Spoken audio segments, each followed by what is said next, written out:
You are now listening to the Here for the Truth podcast, hosted by Joel Rafidi and Yerasimos. Amandha Vollmer is a renowned health expert and best-selling author with an impressive breadth of knowledge on natural healing and holistic wellness practices. With over 20 years of experience in the field, she is a speaker and educator who has inspired countless individuals to take control of their health and live vibrant, thriving lives. Her passion for natural healing and alternative medicine was sparked at an early age, and she has dedicated her life to studying and sharing her knowledge with others. Her deep understanding of the human body and its innate ability to heal itself has led her to develop a range of powerful natural remedies that have helped thousands of people overcome chronic illness and achieve optimal health. She teaches the truth about this world, gentle or blunt, and her breadth of knowledge delves into politics, law, physics, philosophy, corrected history, and cosmology. Amandha, welcome to Here for the Truth. Hey, thanks, Joel. Thanks, Yerasimos. It's just, this has been long overdue, I think. I know. Because we've known each other for a long time. So we're going to get into it. I think it's perfect timing, actually. And I'm excited. I love you. I have so much fun hanging out with you and just looking forward to this chat. Yeah, totally. Yeah, we have inappropriate humor together generally. So this is going to be the PG-13 version so that. Yeah, I think so. What'd you say, Joel? I was going to mention, to kick things off, I guess, do you want to share with the audience what that lovely concoction that you're drinking right now is? This? Yeah. Well, every morning I drink my own urine because it's a 5,000-year-old ancient practice of health. And your waters are not waste, they're excess, and they are structured water. They have stem cells. The majority of the substances, 97% structured water, 4% urea, which is healing. And the rest are thousands of different micromolecules of minerals and vitamins and metabolites and hormones and information that balances your system. So that's my morning brew. I don't do coffee, I do urine. And I've added a little mixer of watermelon juice in mine because I was a little bit stronger this morning. I got a little bit dehydrated yesterday. So you can really learn about your body when you pay attention to its waters and what even it smells like and tastes like and all those things, because it'll give you information in the moment about what you're eating, if it's right for you, how you're digesting, and you just get so much information back in your body. So there it is. So that's this morning's batch? Yeah, this is this morning's batch. Thanks for letting us know that you put watermelon in it. For a second, I was going to be like, did you eat beets last night or something? They gave it a little bit. Yeah, that's scary when that happens. You're like, oh my God, take me to the hospital. But especially if you forget that you ate beets. Like I'll have that you always do. Like 0.1 seconds of like peeing and then being like, oh, okay, I had beets yesterday. Yeah, we're good. Yeah. No, I mean, even in a woman in her menses, she can ingest it. It's literally, it's medicine. So I think we just have to get over our stigma and all of the negative propaganda. I mean, how many movies have we watched where they make fun of these sorts of things, or, like old urine stained houses? That's pretty gross, right? Like, okay, someone who urinates themselves repeatedly, okay, there's a problem. We're not talking about the gross side of it. We're talking about how it's used respectfully and honorably for your own health, right? And of course, you're not going to be using it like in that way. But ultimately, if you understand how to age it and get stem cells out of it, you can retain your youth, even your cellular youth, as far as we're talking like telomeres, your telomeres, your length. And in the ancient Indian texts, they talk about how to use urine to be infinite, to live immortally, right? So, I mean, it's like intense stuff when you read this sutra, this Dhammar text. But how long have you been practicing this for? Well, I started, actually, my first experiences was as a teen. Because I got scabies and nothing was working. And I looked online, I found the Indian information. I was really into Ayurvedic medicine and other types of natural remedies. And I thought, hey, I'm suffering. I don't care. If you want me to pee on it, I'll pee on it. And I did, and it cured it overnight. So only a few years ago then, right? So yeah, just a few years ago when I was like 16, So thank you for that, by the way. No, I'm 50 now. I only really picked it up in my 30s again because I remembered it when I had my daughter, right? And she was born when I was about 37. And I was like, oh yeah, I don't know why I gapped, but I started to use it then. I started to age it, meet other people as well who had used it for really serious things like, breast cancer or, like we're talking, they've been sent home to like pack their bags and deal with their legal papers and die. And being able to heal themselves using urine rubbing on the skin, ingestion, all sorts of things. And Mike Cardamone and I are writing a book on it right now. Okay. So we're going to have more details for you on all the ways that you can use. Is Mike the comic? Is that somebody else? He's a comic. He's a jokester. He's the one that's been at like Confluence and stuff, right? Or am I thinking of somebody else? Yeah. Yeah, Mike. You're Mike. Don't slap Snoop. Don't slap Snoop, right? Yeah, don't slap snooze. Okay, cool. I never knew his last name. Oh yeah, he's Italian. Hey. Yeah. I love Mike. Yeah, I love him. So yeah, he's funny. He's got that dry ass humor. So that's come in his sections in the book. You're like, oh, Mike. Yeah. He and I relate there. really well on our humor as well. So it's great. Yeah, he's awesome. So that'll be coming out sometime next year if we ever get to like the third chapter. We're getting there though. So would people when you say age it, you just throw it in a jar and then just put it aside? Should it be in a dark, cool place? Leave it out in the sun? What's this process? Well, there's a couple different ways. Think of fermenting, right? Put it in a clean, sterile jar. And for the first 2 or 3 weeks, or even up to a month, or even all the way if you want, there's no hard and fast rule, but you put some layers of cheesecloth on it and you just let it breathe, put it in a dark place, or some people sun it and get the energy of the sun into it. So there's different ways you can experiment with this. I like to do the sunlight first and then move it out, usually put it in the basement for a while. And then after about 4 weeks, I cap bind. Because I don't want everything to evaporate away. I'd like to keep things, contained. And then after about 4 weeks, you can start to use it. I have one from 2017. That's my super potent stuff. Oh, wow. It looks like cognac. It looks like, or this really nice bourbon color. It almost smells like a perfume. I use it for the real, if I really have something going on, like a migraine, or, I'm really just not feeling right. I'll put it in an enema. I'll collect a fresh urine for the enema, and then I'll add in, a certain amount of it. But it's so precious because I only have so much of it because I let it evaporate so much. So I had to add back some water because that's when I was really learning how to properly do it. But yeah, that ultimately by the time you've, let it sit, you have millions of stem cells in there. So you can repair just about anything. I just did an interview with Fiona Gardner, which I highly recommend on yummy.doctor. And she does messages in urine. That's her Instagram account. And she was trained and works for the Bagelsons. And she does microscopy and crystallography of urine.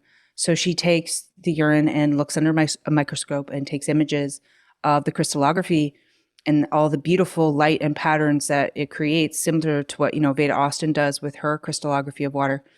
And it is mind-blowing, honestly, especially for urine imbibers. So those who drink their own urine, they increase their own light inside of their bodies, and you can see it in the microscopy. And those who don't drink it have more of a discoloration, or not really much color at all, or just sort of blobby, similar to, Dr. Emoto's experiments where you say something negative to water and it doesn't really form crystals. Mm-hmm. But when you drink your own, it makes prisms. And basically you're giving yourself color therapy just through your own light of your own living waters. So I'm going to send her some of mine so she can take some pictures for the book. That's fascinating. But so pretty much what you're saying is that you pee in your own butt when you have a migraine or something. That's pretty much what.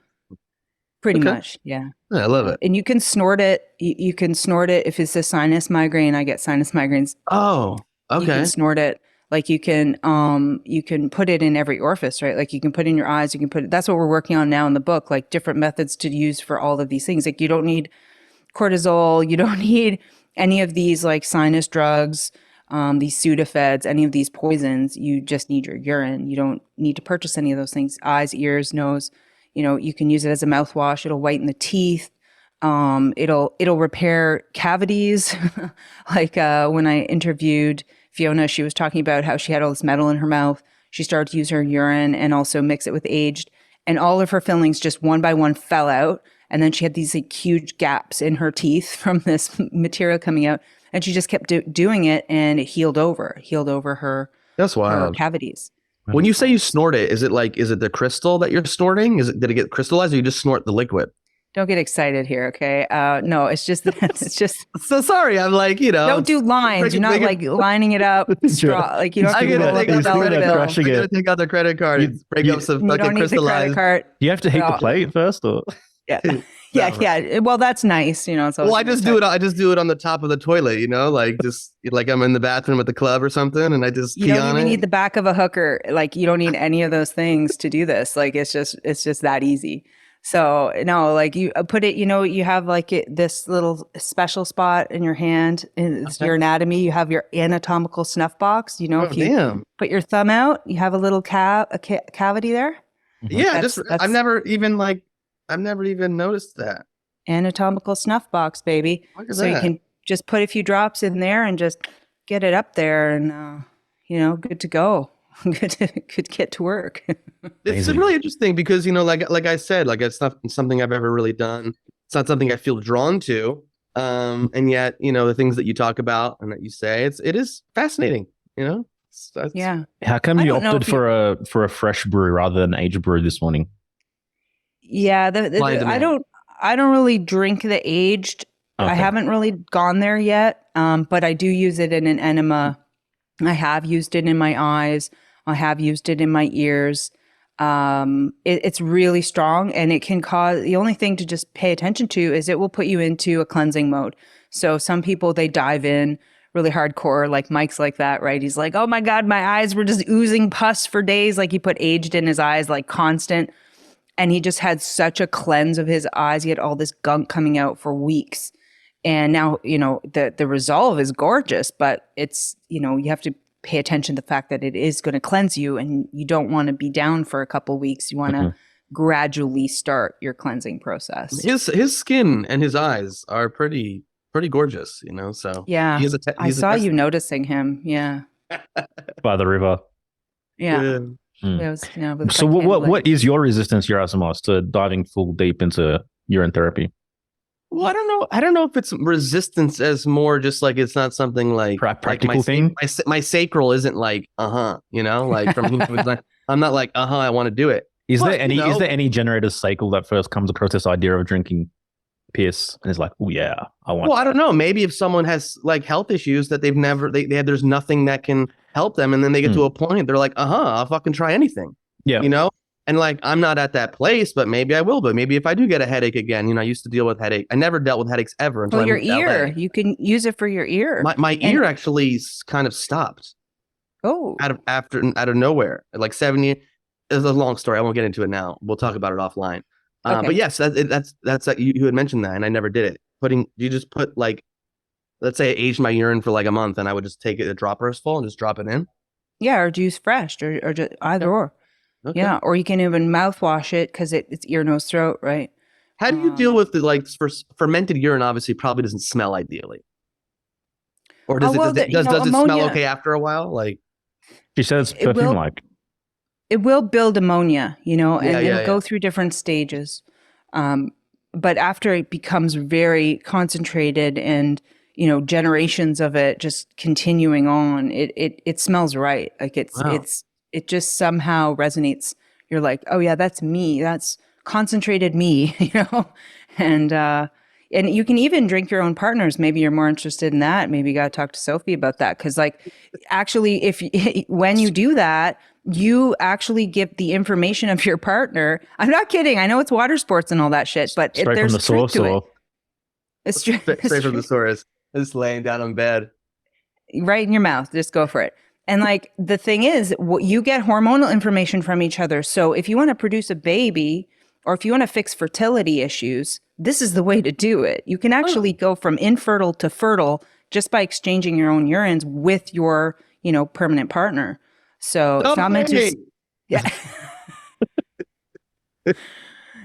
Honey, we have some work to do. Yeah. We're going to be busy next week. I'm not making this up. I'm getting it from trusted sources. Well, again, at some point, it's like when people are coming out with their experiences and with like hard data of like their personal experience, what happened, like at some point you have to be like, what do you do with that? Like you have to start paying attention, it's like, I could sit there and go, oh, whatever, other things are happening, but it is fascinating. Yeah. I know that my first response to it when I remembered it again and I was going to drink it, I had all the same ick. The ick is normal. It's like, it's programmed into us. I mean, it's just like the same programming as the ball earth or dinosaurs are real or, antibiotics save lives or all this shit, right? That they feed us. It's no different. You have to get past the first phase of it. So I was grossed out too, even though I already read all this information. I read Martha Christie's Your Own Perfect Medicine. That was the first book I read. I read John Armstrong's A Treatise on Urine. I kept reading. I'm like, okay, here I am, here I go. But I couldn't just drink it. I had to actually rub it on my skin, and then I had to rub it on my lips, and then I had to take a few drops and I had to go that way. But then I was reminded that I already drank my own pee, because as soon as you're in your mother's womb, you're drinking your urine. I mean, it's literally the fluid you're bathed in for 9 months. First, you're bathed in her urine. And then when you start peeing, that's what you're drinking. That's what you're bathed in. Literally, that's why you get that baby soft skin coming out, right? It's all your own urine in the amniotic fluid. So full of stem cells, full of nourishment, full of information, full of structured water. It's like, oh yeah, it's our living waters. That makes sense. So then I'm like, I'm over it. And once you drink it, you're like, I've done it. I've done it. And I bet also too, once you start seeing results, if this is a personal experience, then you're like, oh, okay. It gets reinforced. Yeah. Totally. Now a short break from the episode. Hey, bro, would you consider yourself real AF? Well, if AF means as fuck, then I definitely consider myself real as fuck for sure. I mean, we did create a podcast called Here for the Truth, so I think we're closer to being that than the opposite. Exactly. You're listening to a podcast called Here for the Truth, and we're all about being real AF. That's why we created the Real AF test. This is a quiz designed for you to get feedback on how real you are living, how authentic you are being on a day-to-day basis. So the link is in the brief. Hit it out. It's a short quiz, and you'll get feedback immediately on how real you're being. Back to the episode. Hey, I'm really curious about the dinosaur thing, because I've heard this a fair bit, but haven't delved deep. Can you give me the brief synopsis on that? Yeah, I mean the idea of evolution is just laughable. I mean, the longest that we really can see, like the longest dates, seem to be about 6,000, 7,000 years old is what we are. The idea that we have had some sort of an age of a dinosaur like back in before humans and all this shit, it's just laughable. I mean, it's been torn apart so many times. Actually, Eric Dubé did a whole documentary on dinosaurs, which I recommend if people are interested in that topic, because he went through everything quite well. And yeah, what they were doing actually when they were finding giant bones is first of all, the Smithsonian steals the bones. They don't actually, the dinosaurs you see on display are not the real bones. They make copies of things. So they say, because there's radiation in those bones, are dangerous. So they don't even show you the real stuff. Aren't those bones apparently fossil fuels? Yeah. So are they bones or are they fossil fuels? Which is it? Like, that's bullshit. First of all, oil is renewable. It's a renewable resource. It's mother's blood. All those places that they take oil from, if you come back there, it's replenished again. So that's all the scarcity lie, is a classic business move, right? That's how you make things expensive. And the oil sands are also just what expresses how evil these people are, knowing that oil is renewable and it will reconstitute itself, and you don't need to do oil sands or any of this strip kind of behavior. It's like disgusting what they're doing. If you want to do strip behavior, when you want to do urine therapy and in water sports, that's a whole another topic. But that type of strip mining is not the good kind of stripping. I was looking at you and I said that, Yerasimos. Thank you. So, but like the whole understanding of our past was that we were giant, that we were bigger, like everything was bigger, not just we were bigger, the plants were bigger, the reptiles were big, everything was bigger. So you're going to find bones of all the things that were larger. And that's how they sort of hid that history, our giant history, the time of the Titans, we do have some documented bone discoveries of very large humans, right? 11-foot tall, 12-foot tall humans, etc.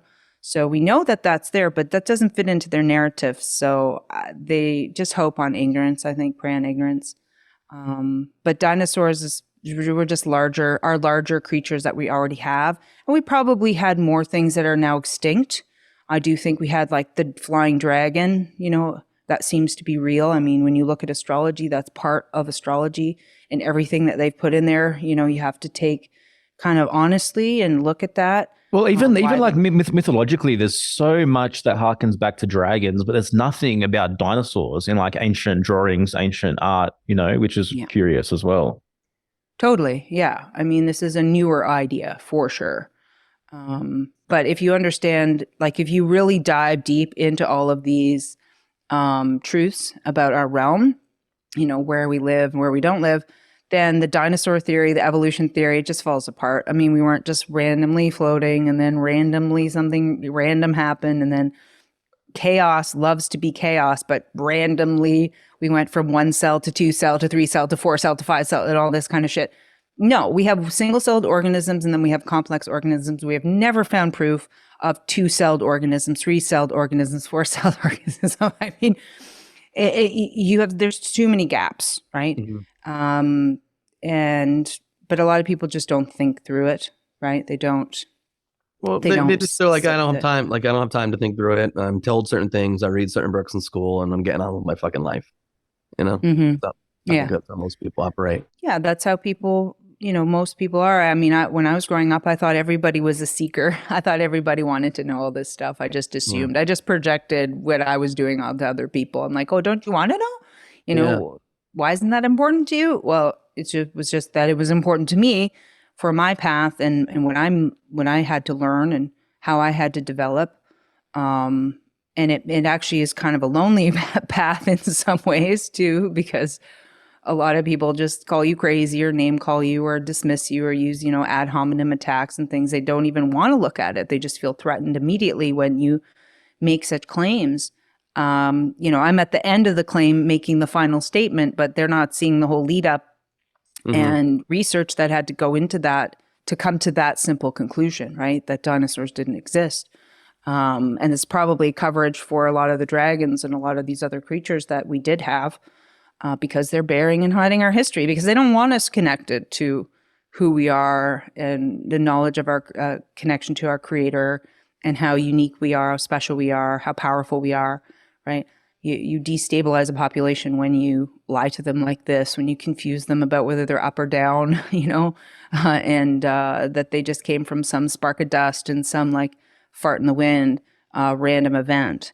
And this idea that like space is infinite, and there's like 1 million trillion zillion gazillion like astronomical numbers of things that just your brain can't even really comprehend. And it's because it's not meant to, because that's not reality.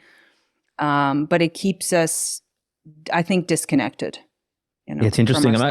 I'm reading the Lion, Witch, and the Wardrobe series to my daughters. Up to book 2, Prince Caspian. And so the new king has come in and like he's tried to delete the entire history of Narnia that there ever was, like talking lions and dragons and witches and stuff like that. Then there's this tutor that's trying to plant seeds for the prince that all this stuff was real and happened. So it's just an interesting connection. I think C.S. Lewis was definitely onto it in certain ways for sure. Yeah, I mean, if we have extra lands that we haven't seen, right, outside the ice wall. So if that's true, and there's more land, which seems to be from the moon maps, we have more land, things that they're hiding from us, more resources, then what's there? What type of life lives there? Is it different from here? And what about like the experiments they've done, the genetic experiments that were done? We had more genetic knowledge and knowledge of how to manipulate the body then than we even do now. Well, at least what we do have now, they hide from us, right? So what were they creating? We had those pictures of like dog-headed people and cat-headed people and the Bigfoot and the stuff where you're like, okay, I think I'm done this going down any more rabbit holes after you start seeing, cat people and dog people and that kind of stuff. You're like, I'm out, but it's there. That information is there. It's just what are we missing? What of our history have we been, has been hidden from us, and it's a lot. So you really have to be open-minded and willing to be okay in that discomfort, that cognitive dissonance sort of discomfort energy when you come across this information. It's just so many people just immediately dismiss it. They'll say, well, I had someone say, I'm not even going to listen to what this person has to say because I disagree with one of the statements that this person said. Yeah. And I went, well, that's one way to never know anything. And how do you now know things if that's your attitude? Like, how many times have you done that with other people that you refuse to listen to because you don't agree with one of the sentences that they said? So therefore, you're claiming your pride is saying that I'm ignorant and I'm proud of being ignorant. Like, what? That makes no sense. But it's just the energy of discomfort that a lot of people don't want to sit in when you have that contrast, right? It's that and the curiosity that I think a lot of people maybe have lost, that got beaten out of them in the conventional school system. But like, I'm like you, like I was always wondering, what, don't you want to know this stuff? Don't you want to pick up that book? Like, I love challenging my beliefs. Like, I love when I come across something that's like, oh shit, I thought it was this. Now it's this. I got to navigate that, So again, it comes down to the being comfortable with the discomfort and comfortable with uncertainty, and living in that state, and also being humble to the fact that, like, how the fuck can you know everything? Like, you're born into a family, your parents teach you some shit, then you go to the government schooling system, and then you go to college, and then you come out and you start your job, that you put most of your focus on that. And then what? You think like you have a fucking clue of what the hell's going on in now, and also 10 years ago, and 100 years ago, and 10,000, whatever, however many years ago. Like, there's so much shit to know. And yet people are like, no, I know. I have the answers. Vaccines are safe and effective. That's it, because CNN told me. Well, and back to urine therapy for a second, that's when someone acts like that, what I've come to learn is that they're in a state of fear. So they're operating from, fear-based reality, right? And survival thinking, which, because obviously this type of information can threaten the idea that you have of your own survival of your tribe. What if you come to them and say, hey guys, did you know the earth is flat? What happened in my family when I came out and said, hey, there's no viruses, there's no COVID, that was all a hoax. Like, the kind of, I got extradited from my family for that. That's like a survival threat. So that's when somebody's working from a place of fear, they're not going to rock the boat, right? But when actually, one thing about imbibing of your own cistern, drinking from your own cistern of your own waters, it brings you from a space of fear into love. And one of the things that I hear on repeat from people who have trusted me and done this is that their fear and anxiety leaves them. And they're just so grateful for it, because they didn't realize that the way that they were running their lives was fear-based. And that means their decisions were based on a retraction, not an expansion of their true, selves, of their true energy. And a huge difference in how they operate their life, how they navigate their life, how they go into information, how they trust themselves in that information, right? So getting out of fear into love states is, I think, pretty much the goal of life, if you want to boil it down to something. And that this is one simple way to do it. Yeah, for sure. And it's interesting too, when you think about it from the urine standpoint, like to really accept yourself, like, if you're drinking your own urine, there's got to be a certain level of self-acceptance and self-love, I think, on some level. I mean, maybe there are those that do it just to do it, but they still deal with all the shit that they're dealing with. But, I think there's some gap that gets closed when you go down that path. Yeah, absolutely. Yeah, self-care, self-love, self-acceptance, all of those things. And they're evident in the outcomes, when it comes to finding a balance back into your health and well-being from a mental, emotional, physical stance. People heal. And so the proof's in the pudding, right? You just have to get through the initial stuff. But It's Yeah. very, very powerful. It's interesting too, because it's like, sure, there could be properties in the urine, but like also just from a non-physical standpoint, if you're shifting your mindset into a place of more self-acceptance, more self-love, what is that doing to you from a healing standpoint? So it's like, I feel like it's both. I Yeah. think I'm going to drink my piss this week. Go for it, Joel. Come on, man. Next shower. I'm having a gulp. Yeah, I kind of just want to transition a little bit to like you and your story and like how did you get into this? Like what's your like personal hero's journey, heroine's journey, your major rites of passage? Like what guided you down this path to like really start questioning? Well, I was born into pain. So my first 2 years of life, I was wriggling in pain. I was lucky enough to have a vaginal birth, but those times in the 70s, there was a lot of ignorance around childbirth, as there is now, but at least there's more options to find the information. As back then, it wasn't really promoted or wasn't on TV or anything, about breastfeeding and natural birth and that kind of stuff. You had to really go into that or be born of that world to know it. And so I got my first colostrum, but I didn't get breastfed. And so they were giving me formula with cow's milk. And that's just, it's probably corn syrup and who knows what else. But I had severe colic for 2 years. I was put in a crib. I felt very alone with my pain. And I think that shaped a lot of, my first years. And I created in myself a connection to nature very young. I felt connected to the natural world, to animals, to trees, to plants. I just felt they were my brothers and sisters. And I just felt that naturally. It wasn't something that someone told me or taught me or anything. I just thought that was life. I assumed a lot in my youth. I assumed that, when you walk down the street, you say hi to everybody. Like, why wouldn't you? Like, that's just normal. You have to talk to everyone and know everyone, and you have to read every book, and that's what life is about. And that's what I thought as a child. Until one day I went into like one of the biggest libraries I ever saw in my life. And I cried because I'm like, I don't think I can read all these books. It's just going to be too many. How am I going to do this? Right. And even to the point where I looked up how to do photo reading, which is a type of speed reading, so that I could get through more books in a quicker way, because I'd always be reading. Like as soon as I could read, I was reading. And I mean, I would have 10 or 12 books on the go at any given time, always. And even the point where I'd get in trouble at night because I'd be under the covers with the flashlight reading the book, right? And I get in trouble because I have to go to sleep.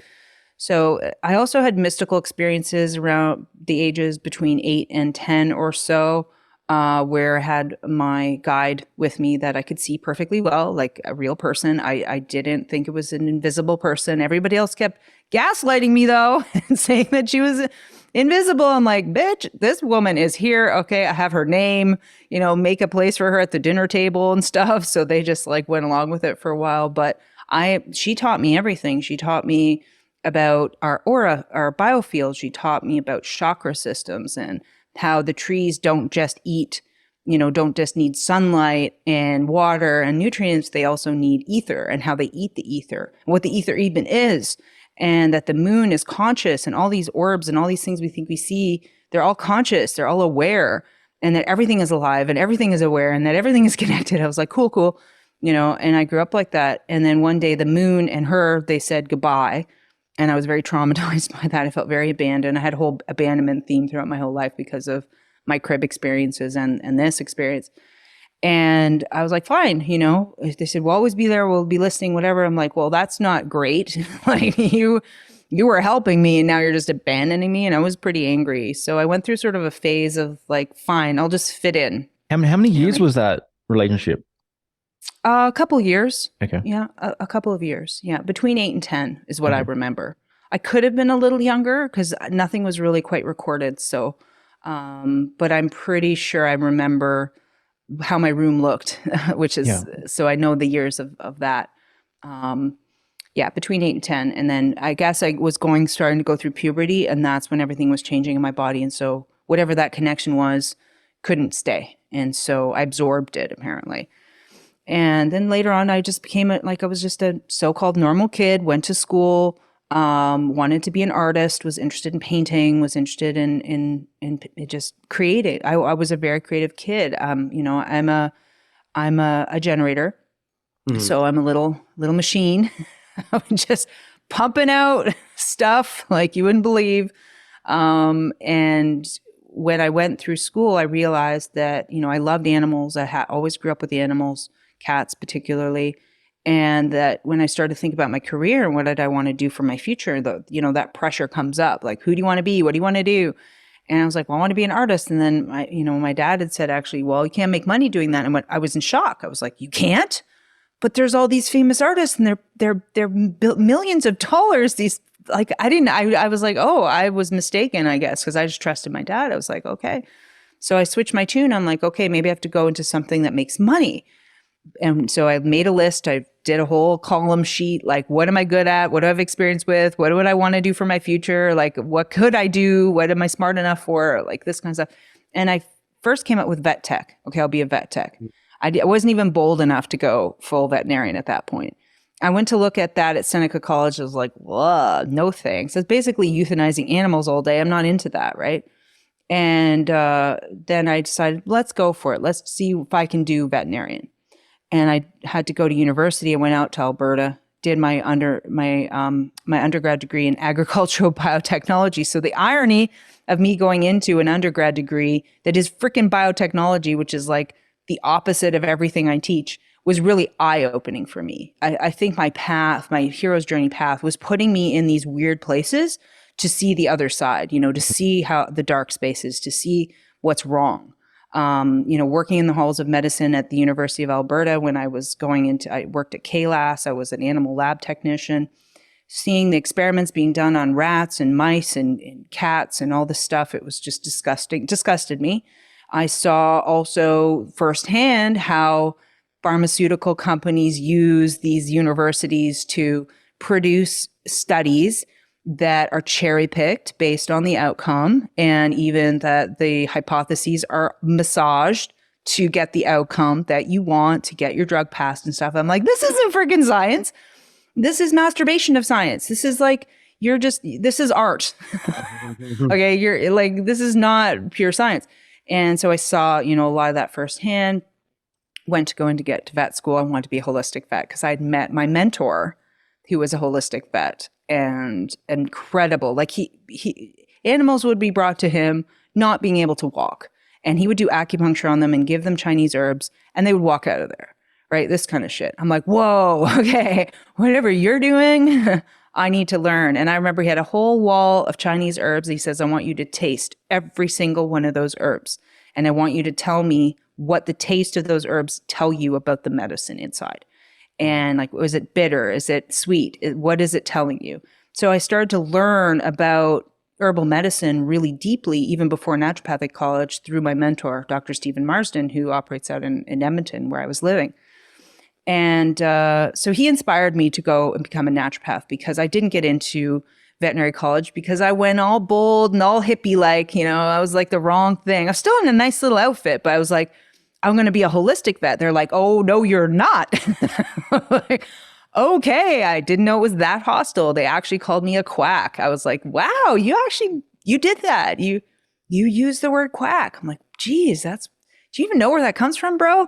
Like, obviously he didn't know that is a term for MDs who were using mercury, quicksilver, to like kill their patients. It had nothing to do with holistic or natural traditional practitioners. It was actually MDs were called quacks. So like, dude, you don't even know what you're saying. Okay. But anyway, I didn't get in, but it was a blessing because I don't think I could have gone through conventional medical school. I mean, I could barely get through naturopathic college because I'm even fringe there. All right. Like, once I started questioning germ theory, I'm like, you guys are full of shit. You guys keep promoting this virus shit. What are you talking about? You're naturopaths, man. Weren't they pushing the vaccine too? Yeah. Like, they kind of got co-opted, I feel like. Oh God, way long time ago. Like, I talked to some of my elders of like, dude, it's already bad. Okay, you're coming in and it's already degraded. We don't even have iridology anymore. All our energy medicines are being slowly phased out. Even homeopathy now is an elective. I'm like, what? homeopathy is one of our pillars. What are you talking about? It's an elective. So I knew that there was an agenda to damage naturopathic medicine. So I got in all hot and heavy and political, as I do with my big mouth, made a lot of enemies, as I do with my big mouth. And it was like I think it was a goal for them to never let me graduate, or not graduate, sorry, never let me get licensed.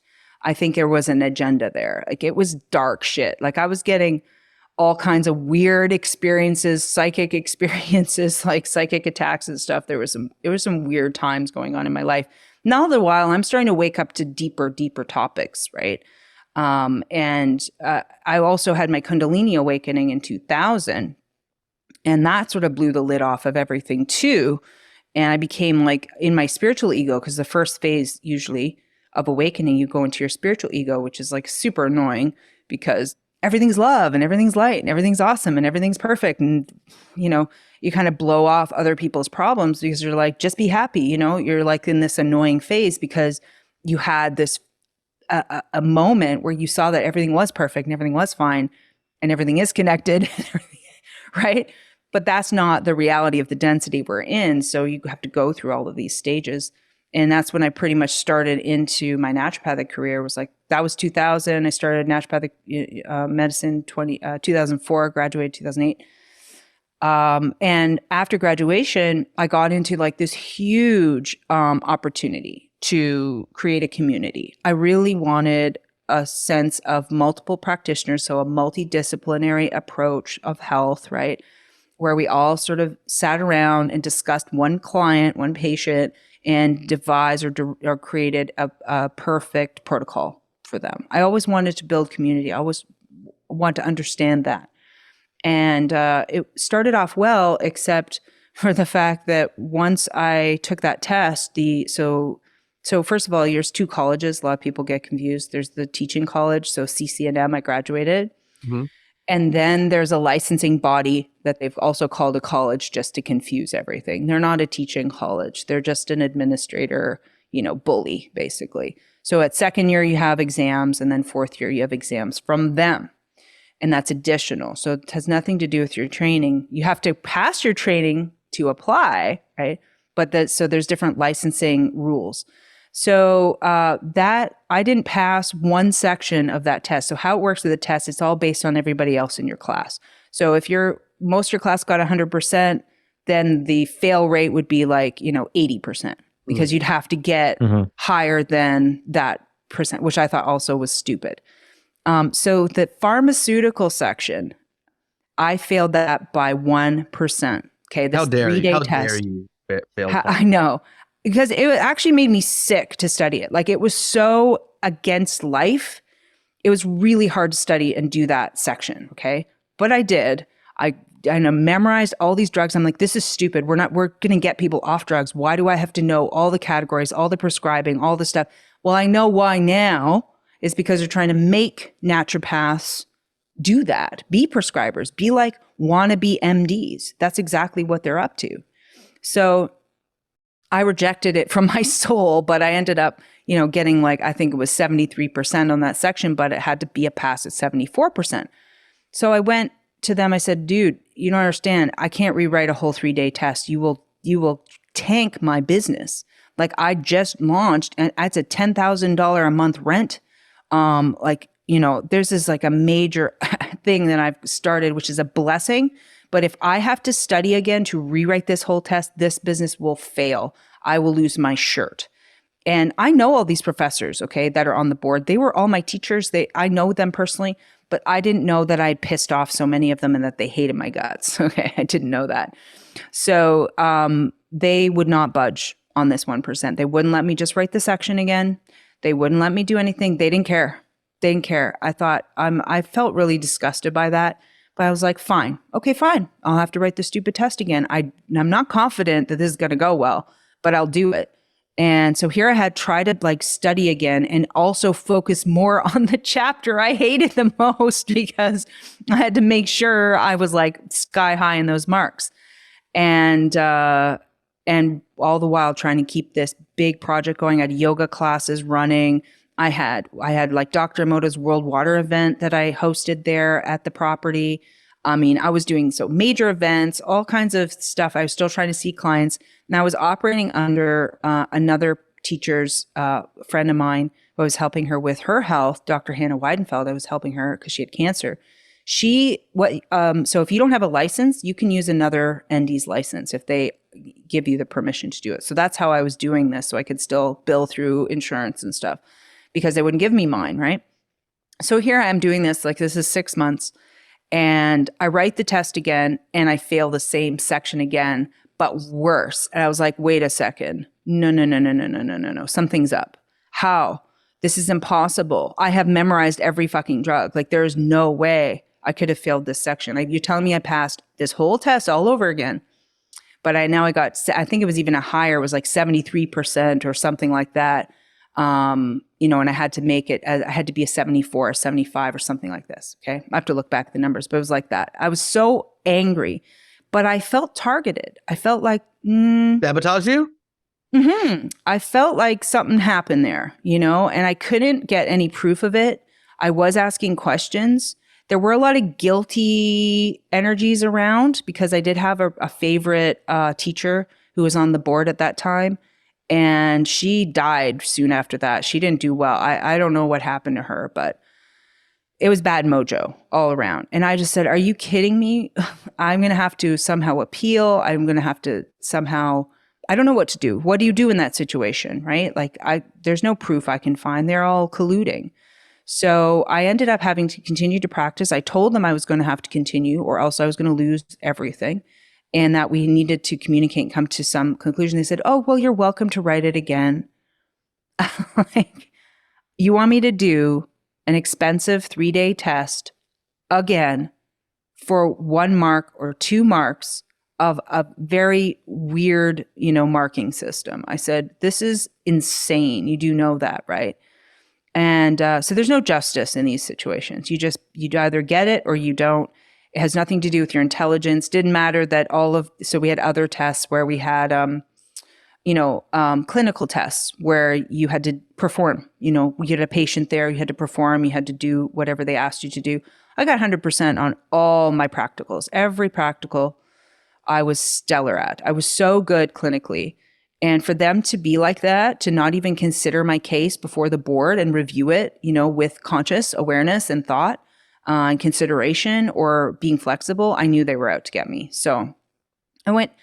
So then I had a lawyer friend, and we were going to sue them. So there was this started. Now the legal stuff started. Then I met someone who started teaching me about law, who came to live with me and started teaching me about Winston Strout and all the credit and commerce stuff and all this. So then all the laws began to come into my life. And I think that's why this all got set up, was because I had to learn the court system. I had to learn about law. Once the person who I was renting to own found out that I didn't have the license, they evicted me. They evicted me at Christmas. They did it. They treated me like the most terrible. That's why I think it was a psychic attack, because these people were not normal. This is not normal behavior. This is hate-filled, behavior. And, we didn't even have a coat the way we were thrown out. It was so violent. Then they tried to keep my deposit because it was a rent to own. So then they tried to steal $100,000 off of me. So I had to take them to court. So I had court with them. I had court with the board because we were suing them. And then they entrapped me and tried to sue me. So it was incredible times. And I ended up losing everything. Even my dog died. My boyfriend and I broke up. Like, it was one of those Eckhart Tolle. I don't know what's wrong with my camera. It keeps moving. One of those Eckhart Tolle moments, okay, where here I am with nothing on a park bench by myself. But spiritually, I felt fulfilled. I felt like I was being guided. I didn't, that could have put someone in a really dark, dark place. But where I was spiritually, I was in a very happy, light place. And I just saw it as part of whatever was happening here. I'm not allowed to get a license for some reason. There's a reason, rejection is protection. Something's going on here. And then I met my daughter's father during that time, got pregnant. I didn't even know I wanted to be a mother. I became a mother. It changed my whole life, right? And And I began my business at that point. And then when COVID hit, so I had been running my business since 2012 and making all my remedies and doing all these things and being my creative self again and really flowing into my who I am. And it was a really beautiful time. And I got to raise my child the way I wanted to and homeschool her and, home birth her and all of these things. And, be an inspiration for other mothers and other, support other babies and children naturally. So I really did a lot for mom and baby at the beginning of my business, especially. And then COVID, came. And I realized at that moment, this and the DMSO story, those two things are why I am not licensed, because I would have been pulled before the board probably 50 times over for what I'm doing. They don't want me to use DMSO. They don't want me to promote it. They don't want me to say the truth about there's no COVID. I wasn't allowed to give even protocols for COVID if I were licensed. Like none of my colleagues can do that. So I did have a lot of people reach out to me, a lot of naturopaths reach out to me saying, thank you, for doing this. And you're an inspiration to me, but I'm gagged. I can't speak. I can't act. I can't do anything. I will lose my career, you see. So a lot of our practitioners were gagged because of the licensing body. And so license is an anagram for silence, right? So I was not silenced and I just kept speaking. And now I understood. I understood why I had to go through that, why I wasn't licensed, why I was free as a practitioner, as an independent practitioner, and then I just kept going from there, kept building the business. Now I have Yummy.Doctor, teaching people how to doctor themselves. I often don't even recommend naturopaths anymore. I only have like a few friends that I trust. Most of them are like green allopaths now. They're still pushing vaccines and virus theory and all this crap and antibiotics. And they're pushing drugs just like I foretold or saw that they were going to do. And NPN numbers on all of our medicines. So everything's controlled by Health Canada, which are a corrupt criminal organization, does nothing but murder and kill and maim. It's nothing to do with health or well-being. We have these satanic institutions running things. And it made sense who I am in the hero's journey, that tough journey, that I couldn't be in alignment with them. There's no way that I could do that and that my soul could handle that. So that's really how it all kind of laid out. And, I was sad to lose some of the abilities that I had trained for. I really enjoyed a lot of the chiropractic work. I enjoyed acupuncture very much. But without the licensing is too dangerous because the insurance companies won't usually protect you if there's a malpractice or anything, because, you'll get needle stick injuries. You can get, problems that can happen when you do these types of interventions. So I just had to walk away from those.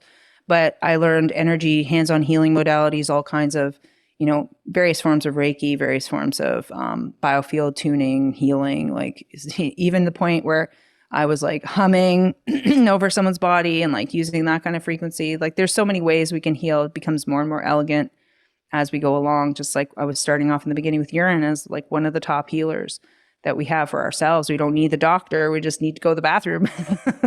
If you drink your urine and then hum, does it like expand the healing properties, like with the sound, like reverberating through the body? Well, you're thinking outside the box now, Yerasimos. Maybe you should do a little scientific experiment on that. I think I might, because I remember reading the book a while ago, The Power of Humming, just like using sound therapy, but with yourself. Like you don't need, sure, there are all the other instruments and things you could do, but just even the power of humming, what that does from like a vibrational level within yourself. So then that just made me think of it like, you just drink some urine and then hum and then, Well, they do suggest I'm a pioneer, Amanda. What can I say? You are a pioneer. Let's write a book together, okay? The Power of Urine Humming, okay? Urine humming.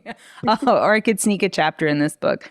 But like Perfect. Even when you ingest your own, it's suggested that you meditate with yourself during that time because you can get more insight, with your own light quotient going up. So what is the recommended dosage to start?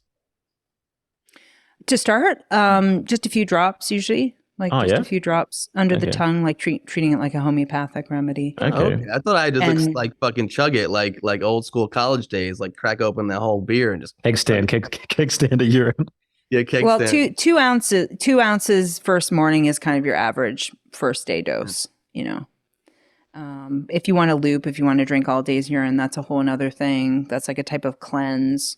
That's John Armstrong's treatment, is looping and urine rubbing onto the feet when there's like severe end of life kind of issues, like end stage cancers, that kind of stuff. Yeah. Interesting. Well, it's also cool, even just with you saying I put a little watermelon juice. For some reason, I was like, oh, wait, you have to have it on its own. You can't just have your urine and then, maybe add something to make it be a little bit more palatable.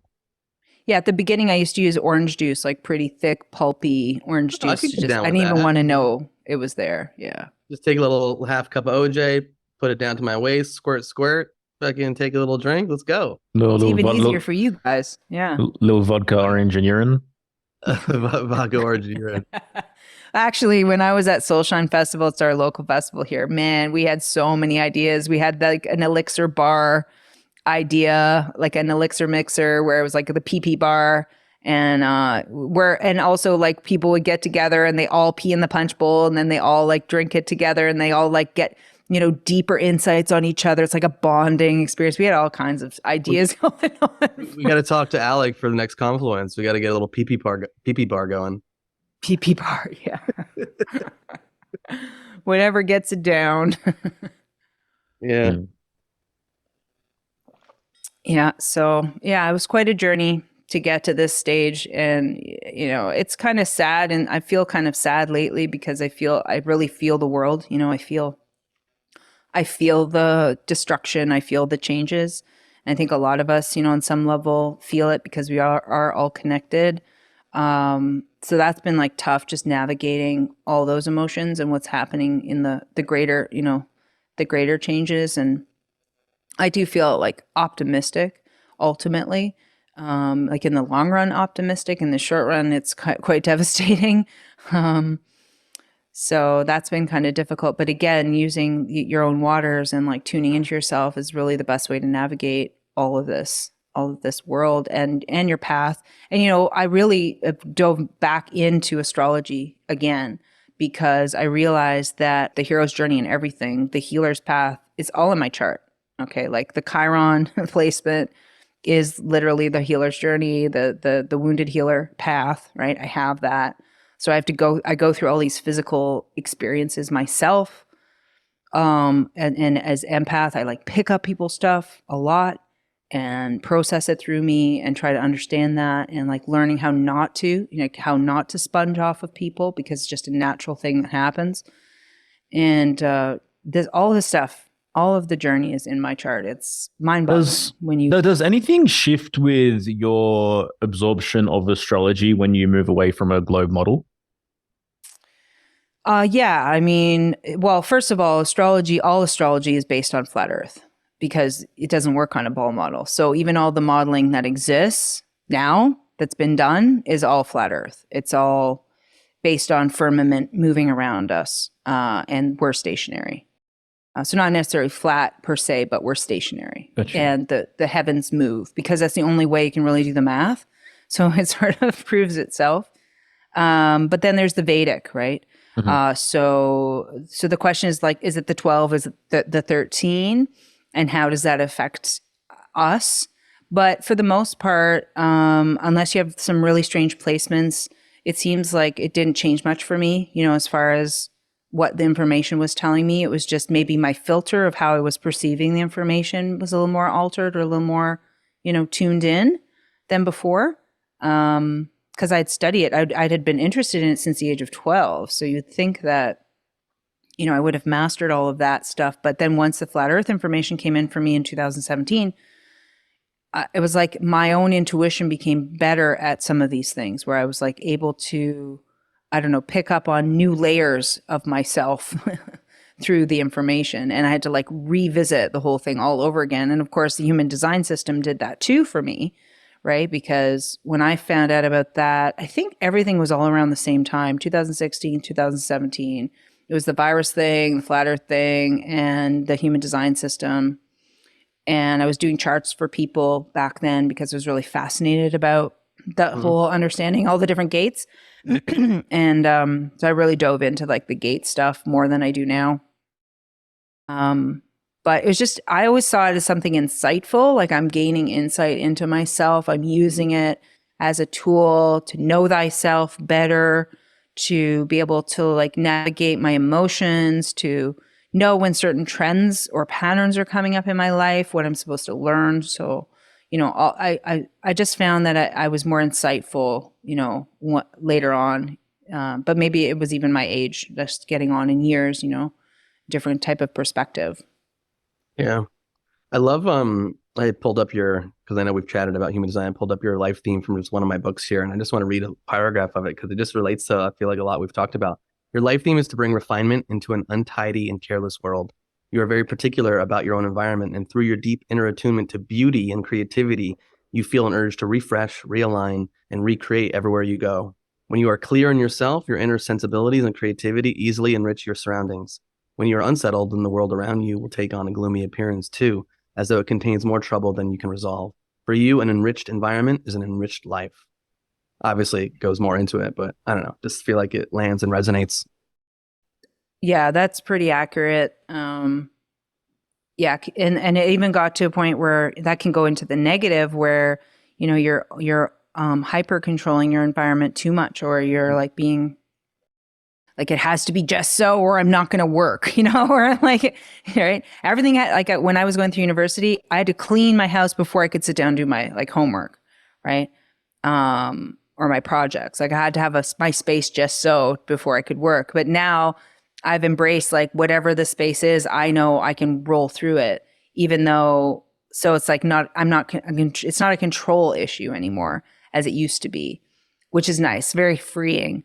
Because I have a teenager in the house, so that's got to be I've got cats, I've got things that are going to make messes, and so it's like always this teaching of like being okay when the environment has to shift or is going to be like less than perfect, and that I bring the energy of the environment. That's the most important thing. Mm-hmm. You can light up a room, right? Even though the room isn't perfect, you can like Yeah. change the energy. Mm-hmm. Yeah. All the stuff you were talking about, the challenges with naturopathy, did that happen in the first 30 years of your life, or was that like kind of like yeah, I was in so it was in I'm trying to remember the transition there, because I'm 50 now.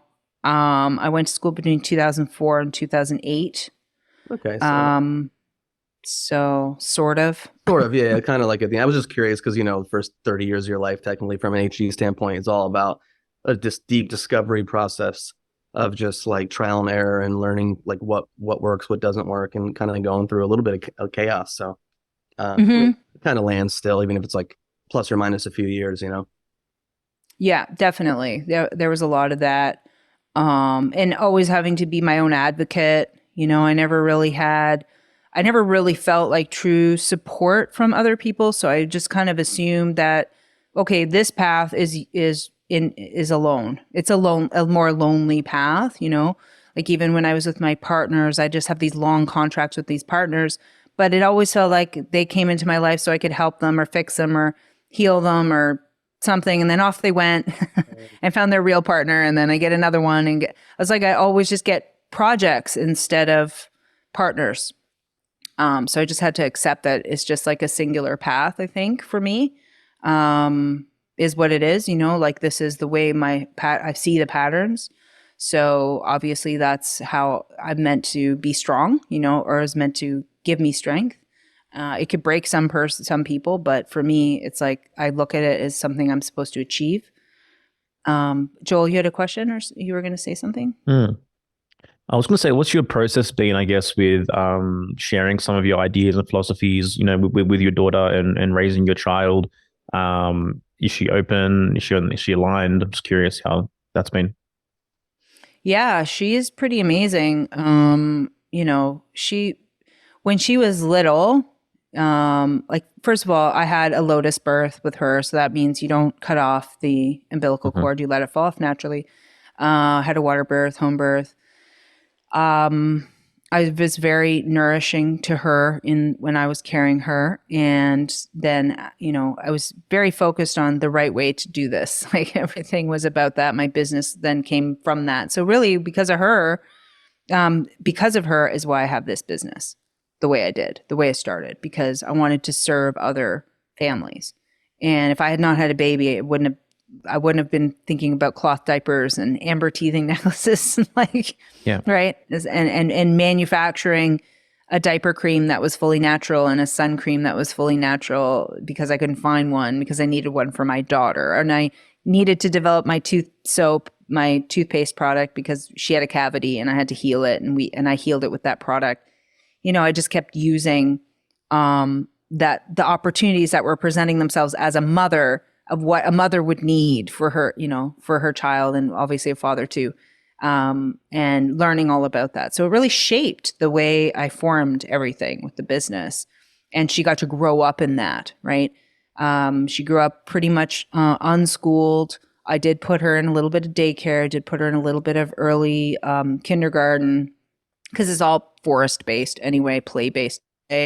She learned some social skills, like it was valuable for that. It was across the street. It was a little small town, you know, it was like, it was wonderful. We go for walks on the boardwalk. I show her the plants. I teach her all the ways, right?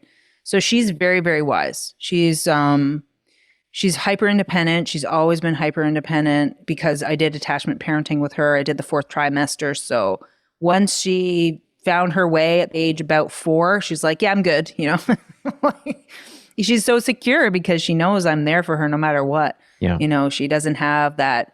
She didn't grow up with trauma. She didn't, other than her father abandoning her, which I actually did. One of her homeschooling modules was on astrology.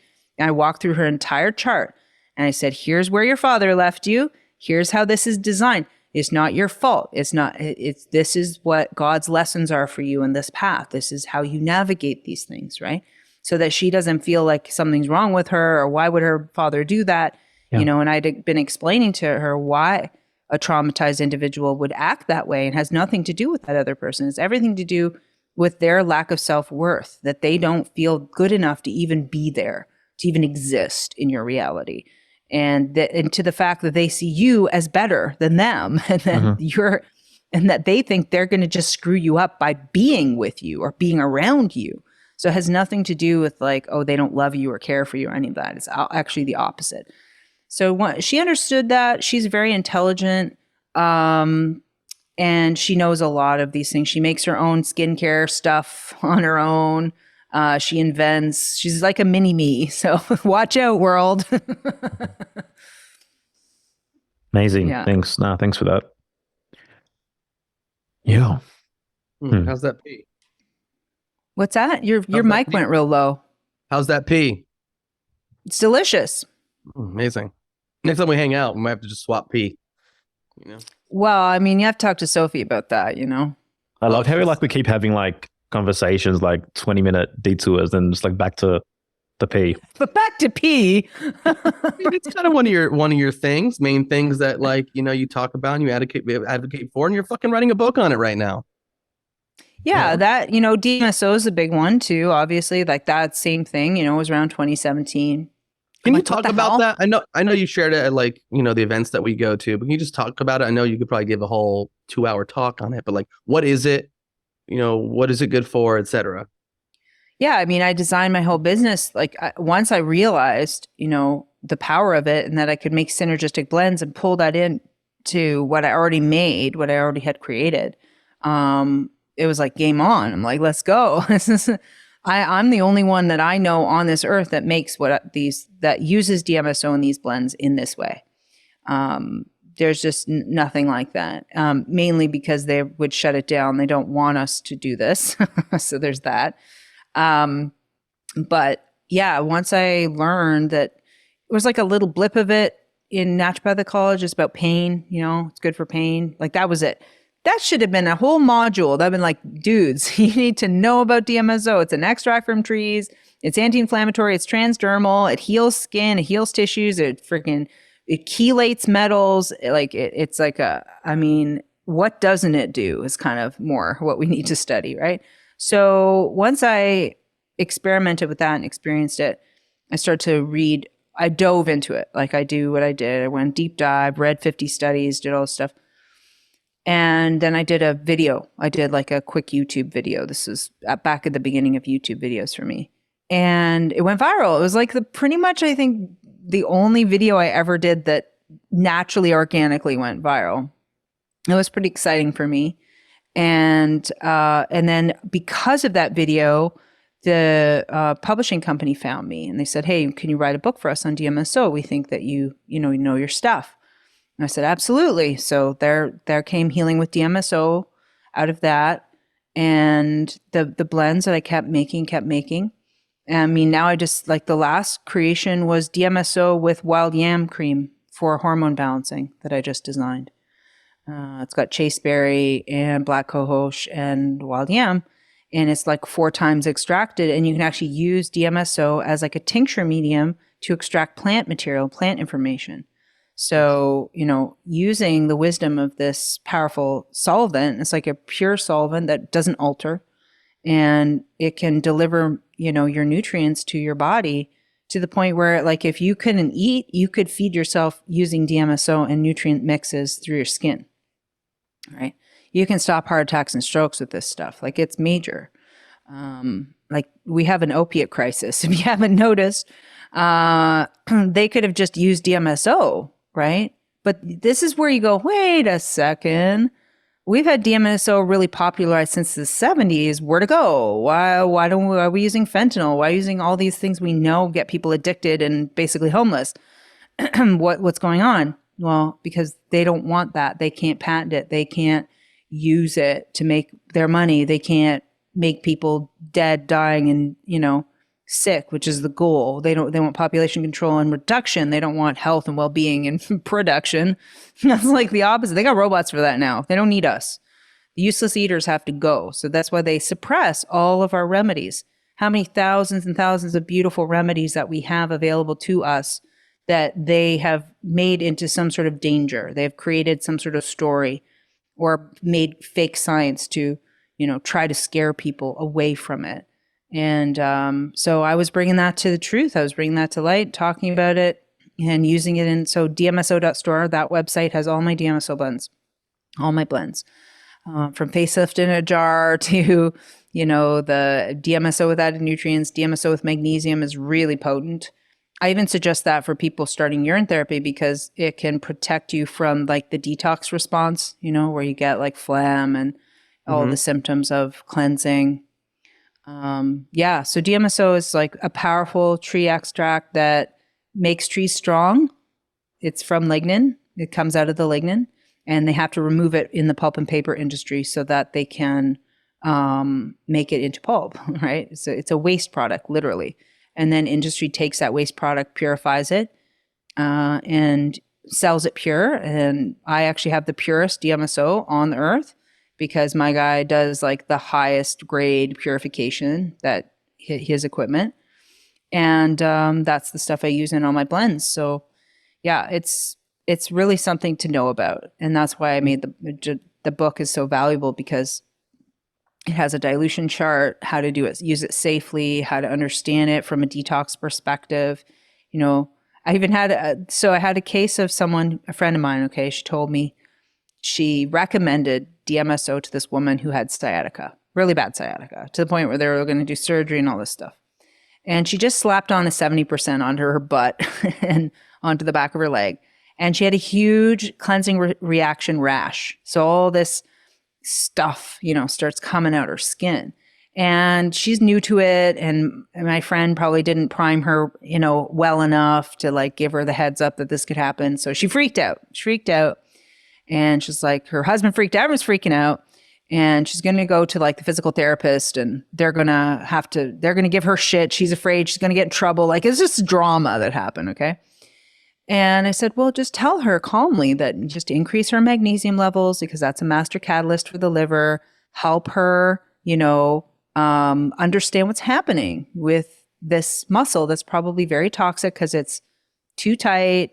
It's not allowing to repair itself. And probably she's probably taking all kinds of suppressants. And she's taking anti-inflammatories and all these poisons. I'm like, well, her liver's not going to work properly. So that means the skin's going to be used as the elimination route instead of the nice way. So here you are. And so she explained that to her, and she sort of understood it, intellectually. But this is someone more in emotion. So that needs to be satisfied.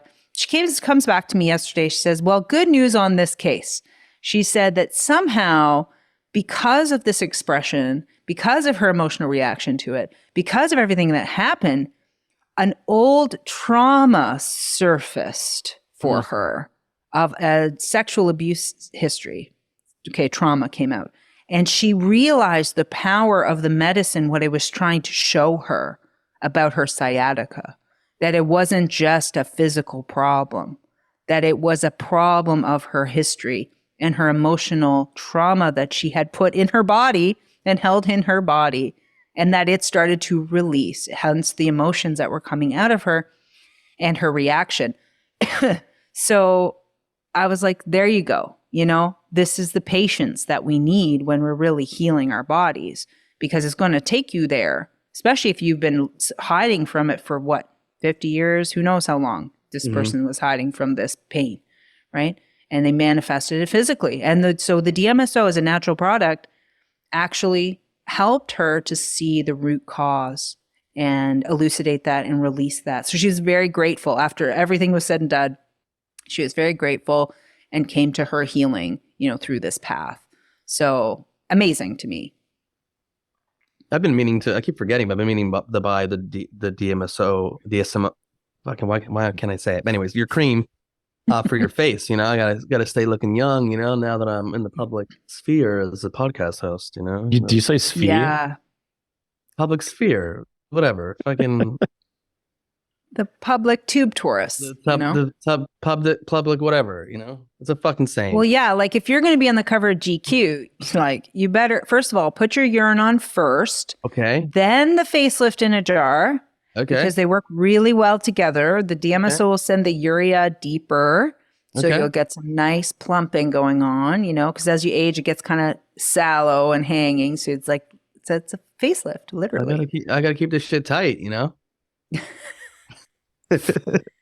real quickly, where did the name Yummy come from? Why did you name? Why? Yeah, like what's that?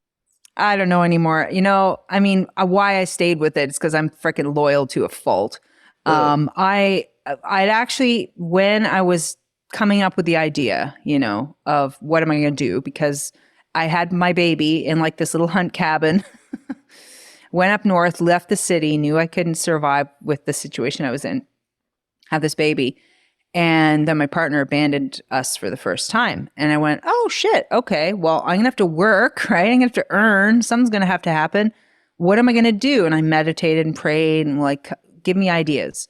And so the opening platform of the idea was Yummy Mummy Granola Company. I was gonna make granola. Okay. Wow. So that's where it all started. Yummy Mummy, okay, got it. And I went, okay, well, granola's actually not gonna work. I looked at everything, it's not gonna work.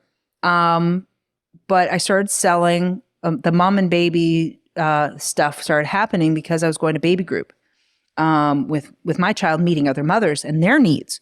And they kept asking me, oh, can you get me this? Can you get me that? Okay, sure. So I only had like $700 or something like that. And I used almost every penny to buy high grade amber from Lithuania. Because when the baby wears amber, that stops the drooling and the pain in their mouths. And my baby was like a night and day testimony of that. And I told other mothers, like, oh my gosh, can you please, get me that? So I was like, prayed. I was like, okay, I'm putting my neck on the line here. I bought it and I ended up selling it all in like 2 weeks. I like quadrupled my money.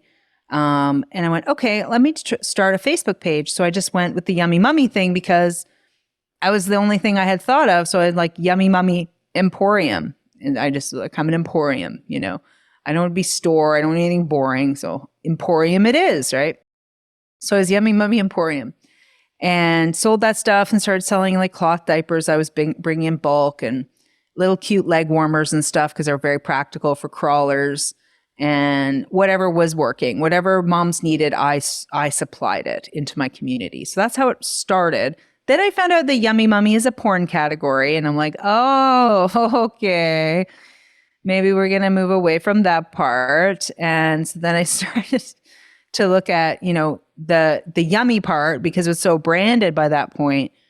Just take the yum aspect or the yummy aspect, which to me means like delicious, like things that are natural, things that you can eat, skincare you could eat, deliciousness, that we're delicious, being delicious.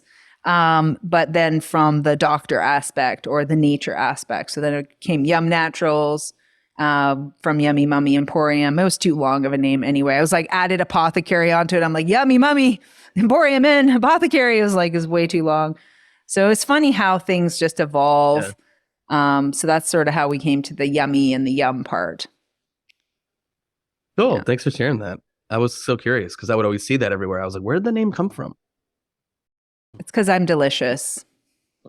Of course. Naturally. What's next? What's up next for you? I mean, besides the book, like, what are you excited about? Like, where are you at in your life? Like, what's the next level of growth or excitement that's happening for you? Yeah. Well, I have something wrapped in silk that I can't talk about yet, but very excited. It involves travel and a new modality, learning a new healing modality. So that's happening next month. And I've really just been connecting with local community a lot. I'm working on a couple of renovation projects on my property. It's really tough. Like I haven't felt settled here really because it's Canada and I haven't been sure if I want to be in Canada for the long haul or not.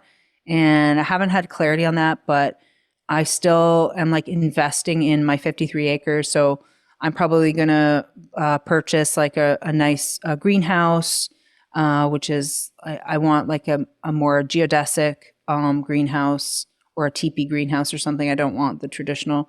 And probably a bunkie as well here so people can stay. I might do retreats. I was looking at either doing a retreat or some sort of group event because people have been asking me to, I go to Confluence, I go to Music and Sky, I go to all these events, but people want to really, deeply learn and not just get like an hour, 2 hour, just, lecture kind of thing. Right. So I'm thinking of doing something a little more immersive. So that's sort of in the plans. That's cool. Yeah. And just preparing the gardens for winter, making soap, doing the things I do, inventing.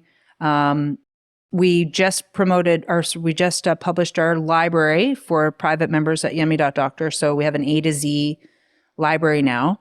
Just they can look up their condition in it. And I have protocols and suggestions, where to start, all kinds of stuff. Because I do like a live Q&A for my members on Thursday nights. And it's just growing and growing and growing. And I'm like, oh my gosh, there's no way, I can get through 50 questions in a couple of hours, right? So how we're trying to streamline the information is through these courses, through the library that's ever going to, keep being built. And like really just empower people to know what to do in all kinds of situations. Like I just taught a first aid, like I did a first aid lecture at our Soulshine Festival, and that's going to turn into a course. So what to do, like a lot of people, they don't want to go to doctors anymore. They don't trust them, right? It's like the third leading cause of death rather. So we don't want to go there. We don't want to put our loved ones in danger, but what do we do in emergencies?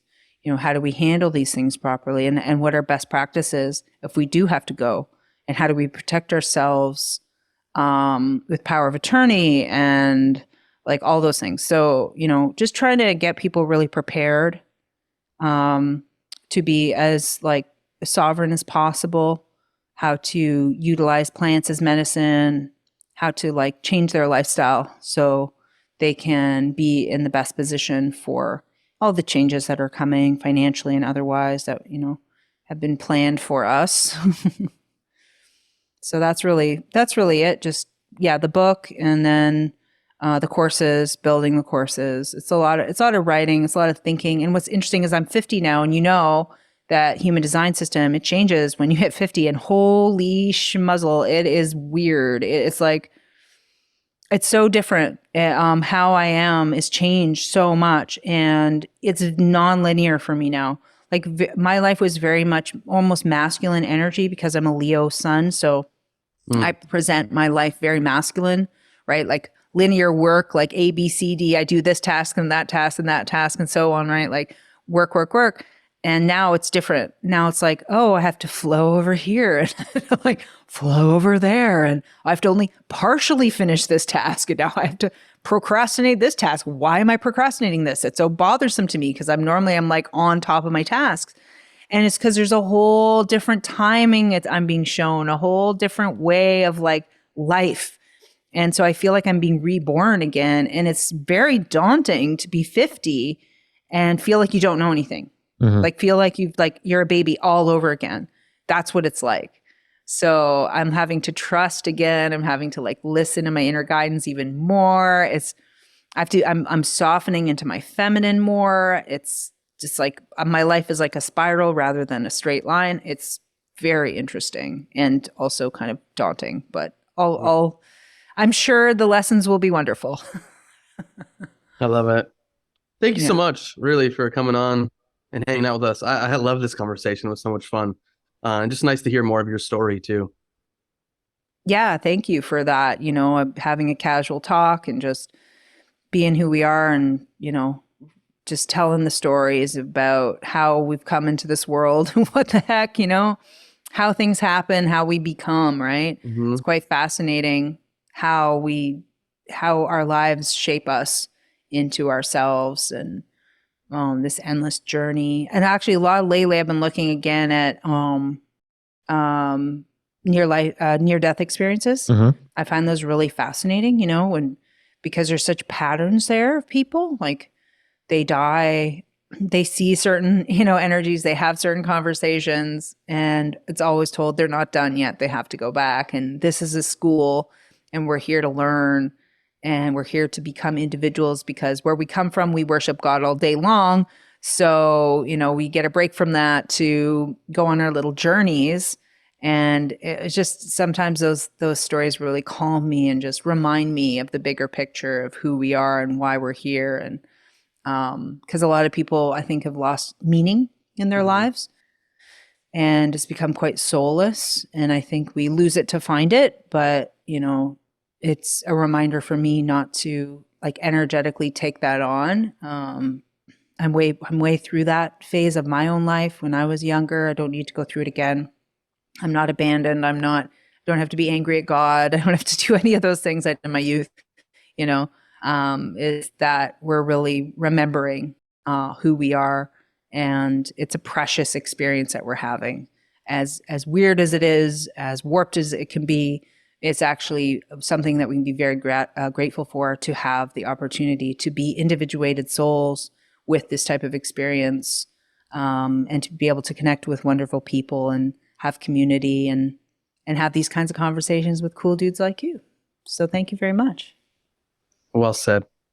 Yeah, thank you. I've loved getting to know your story on a deeper level. And, it's a deep one, that's for sure. And I don't believe any of the challenges that we face in our lives are coincidental by any means. And I think you've grasped a deeper meaning yourself for sure. So yeah, I just want to echo what Yerasimos has said, and appreciate you and appreciate this conversation. Yeah, thank you. Thank you very much, both of you. And we'll have to do it again sometime and talk about how you're now pee drinkers and you're really proud. Oh, my cup is empty and I need to pee, so I'll let you know how I go. Perfect. I want to hear all about it. You will. Thank you, Joel. Thanks, Amanda. Everyone else, thanks so much for listening. We'll see you next time. Hey guys, I hope you enjoyed that episode. Just a quick reminder, the Real AF test. This is a short quiz designed to give you feedback on how authentic you're living. You can hit the link in the show notes right now and complete it wherever you are and get some feedback, push yourself up against the limits and see how real you're being. We definitely recommend you being as radically honest with yourself as possible when going through it. But yeah, check it out. Smoking mirrors, I'm seeing through the illusion. Waking up in a time, they think you're in a delusion. Somebody set the alarms, cause they be too busy snoozing. I'm in a DeLorean, fast forward and never...